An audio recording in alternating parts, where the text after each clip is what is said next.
क्या होता है ये वृत्त का बिंदु। इसे हम कहते हैं वृत्त का केंद्र। ठीक है, ये जो यहाँ पे प्रकार के नोक रखते हैं उसे हम लोग क्या कहते हैं, वृत्त का केंद्र। वृत्त केंद्र। और ये हमारी जो राउंड शेप में गई हुई है इसे हम लोग कहते हैं वृत्त की परिधि। क्या कहते हैं, वृत्त की परिधि। समझ में आया? ये जो राउंड शेप में जो बॉर्डर गई हुई है इसे हम लोग क्या कहते हैं, वृत्त की परिधि।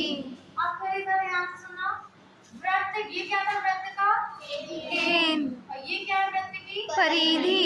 तो अब ध्यान से समझना, वृत्त के केंद्र से वृत्त की परिधि तक की दूरी को हम लोग त्रिज्या कहते हैं।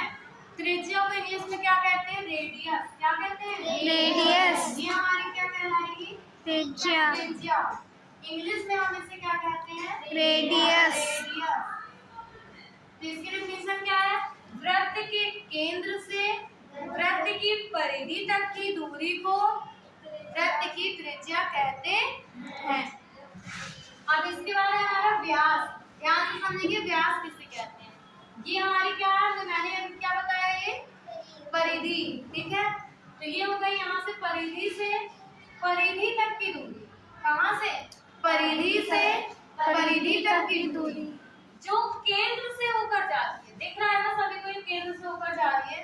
Yes ma'am. ठीक है, परिधि से परिधि तक की दूरी जो केंद्र से होकर जाती है उसे वृत्त का व्यास कहते हैं। आया सभी को? तो ये हमारा पूरा क्या कहलाएगा, व्यास।